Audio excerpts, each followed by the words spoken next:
Bonjour les amis, dans quelques heures il va faire la synthèse de 3 mois de grands débats où il a beaucoup parlé et les Français ont très peu écouté. Il va donc nous annoncer des mesures forcément phares pour nous prouver qu'il a entendu le message des Français et vouloir positiver leur colère comme ils disent les communicants. Mais il y en a une qui n'a pas attendu, c'est Marlène Schiappa.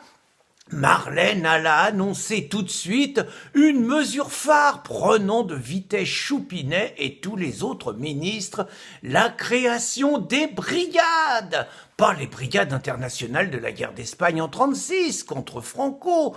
Non, non, les brigades anti-discrimination, les badis. Cette histoire est né un soir à Pessac où Marlène devait être la vedette, mais où Choupinet lui a pris la vedette.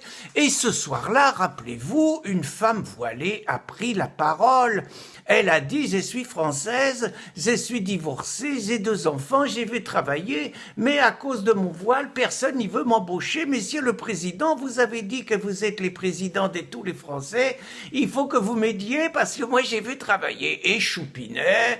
Il n'a eu aucun commentaire sur la symbolique de la tenue, sur le fait que des femmes dans le monde entier mourraient pour ne pas le porter, en Iran, en Algérie. Non, non, non, Choupinet, il a dit la laïcité, c'est la laïcité, alors qu'il voulait juste remettre en cause la loi de 1905, mais il a dit dans le privé, vous n'avez pas à être discriminé, vous devez pouvoir postuler à un emploi et nous allons mettre en place un système où ceux qui font de la discrimination seront punis. Lui, Choupinet, on peut pas lui reprocher, parce que il vient d'embaucher un Tunisien comme conseiller numérique qui succède à Mounir Majoubi, qui était secrétaire d'État. Il y a sans doute pas de Français qui touchent leur bille en numérique. Choupinet, lui, la discrimination positive, il sait ce que c'est, il sera inattaquable là-dessus. Donc la Marlène...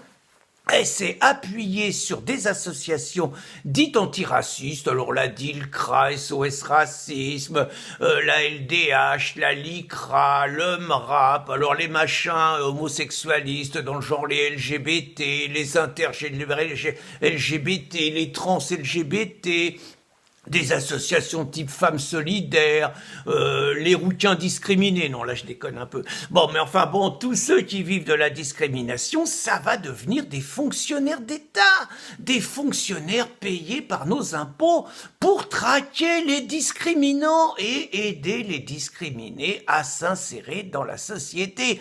Alors les discriminés, ils nous disent que tout le monde doit être égal devant la loi. Moi, j'ai pas trop remarqué, par exemple, sur le traitement des gilets jaunes par la justice, j'ai pas trop remarqué qu'ils étaient traités de la même façon que les racailles ou les gauchistes. J'ai pas trop remarqué. Je remarque pas que les classes moyennes sont traitées totalement de la même façon que les grosses fortunes au niveau fiscal. Mais bon, ça, faut pas parler de sujets qui fâchent et tout. Donc, alors, c'est une belle histoire, mais dans les faits, comment ça va se traduire? Rappelez-vous ce qui s'est passé. Rappelez-vous ce qui s'est passé je crois que c'était à Montpellier, dans un magasin Etam, vous avez lingerie fine et tout, vous avez une femme voilée qui vient proposer son CV. Le réflexe naturel de la patronne, c'est de dire attendez, c'est pas une tenue pour le travail qu'on a à faire et tout. Plainte auprès des associations, plainte auprès du procureur de la République, conférence de presse, tout le cinoche. Etam désavoue la patronne du magasin, et c'est une affaire de discrimination.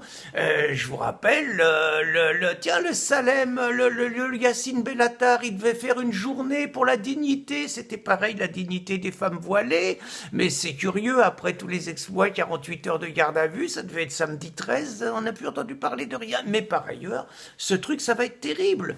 Vous êtes employeur, il va falloir que vous expliquiez pourquoi vous avez choisi Maurice plutôt qu'Abdel. Pourquoi vous avez choisi Antoinette plutôt qu'Aïcha? Quand ça sera le contraire, vous n'aurez aucun compte à rendre. On ne vous demandera pas pourquoi vous avez laissé Maurice sur le côté. Ça va être que dans ce sens-là. Ça va être le harcèlement, ça va être la suspicion. Quand vous allez vouloir louer un appartement de la même façon, on va vous demander pourquoi vous avez fait tel choix, pourquoi tel choix. Ça va être un harcèlement permanent et toute justification que vous pourrez trouver sera de toute façon considéré au mieux comme de la discrimination, au pire comme du racisme.